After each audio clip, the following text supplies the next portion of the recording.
क्या सच में नागमणि होती है? क्या किसी को नागमणि मिली है?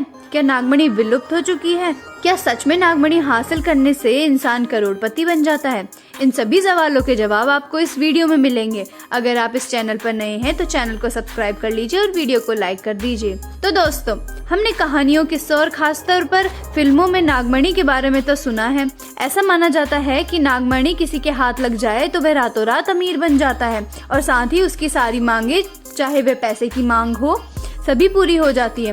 बता दें कि नागमणि मोती के आकार की होती है। यह मोती जिस भी सांप के पास मिलती है वह इंडोनेशिया और मलेशिया में पाया जाता है। आपने कुछ कहानियों में भी यह सुना होगा कि नागमणि उन सांपों को ही मिलती है जो हजारों सालों तक जीवित रहते हैं। नागमणि मिल जाने के बाद उस खास सांप को सब महाराज पुकारने लगते हैं और वह सांपों का राजा हो जाता है। नागमणि आपको देखने में बहुत छोटी एक मोती की तरह दिखेगी। वहीं कुछ लोगों का यह कहना भी है कि नागमणि किसी चावल के दाने के समान होती है और कुछ कहते हैं कि नागमणि एक बड़े मोती की तरह दिखती है। अगर ध्यान दिया जाए तो दोनों बात कुछ हद तक एक दूसरे से जुड़ी हुई है, और वह भी इसलिए क्योंकि जैसे जैसे नागमणि की उम्र बढ़ती है वैसे वैसे ही उसका आकार भी बढ़ता चला जाता है। आप सोच सकते हैं कि नागमणि में इतनी ज्यादा चमक होती है कि अंधेरे में भी वह पूरी रोशनी देती है। जैसे जैसे नागमणि की उम्र बढ़ती जाएगी उसकी रोशनी भी साथ में बढ़ती चली जाएगी। नागमणि को लेकर लोगों के बीच काफी कुछ सुनने को मिलता है। लोगों का मानना है कि जब स्वाति नक्षत्र में बारिश होती है तब जो बारिश की कुछ बूंदें सांप के मुंह में जाती है वह मणि का रूप ले लेती है।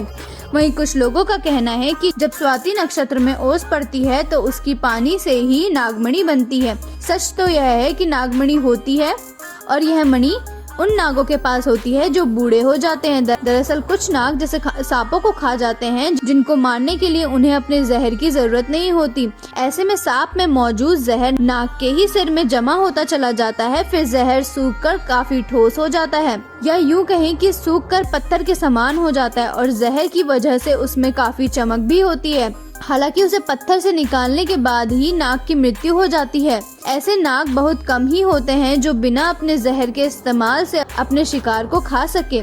उमरिया जिला मुख्यालय से करीब 35 किलोमीटर दूर नरोजाबाद के समीप है नागों का ताल। यह क्षेत्र कभी वनों से आच्छादित और निर्जन था। आवास पास थोड़ा बहुत बसावट हो गई है। यहाँ पत्थरों से बने कुंड व तालाब के आसपास कभी नागों का बसेरा था। ग्रामीणों की मानो तो कई सांप मदारी भी थे।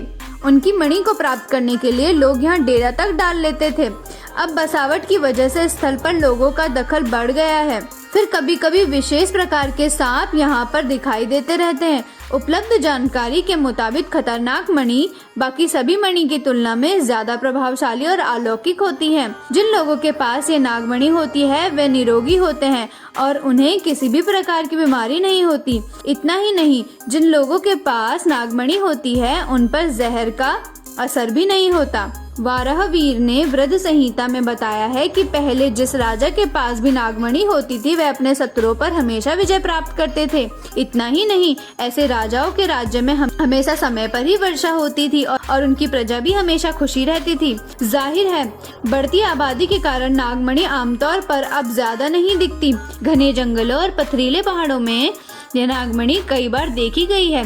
तो दोस्तों, नागमणि की यह वीडियो आपको कैसे लगी हमें कमेंट बॉक्स में जरूर बताइएगा।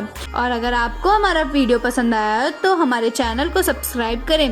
फिर मिलते हैं नेक्स्ट वीडियो के साथ। जय महाकाल दोस्तों।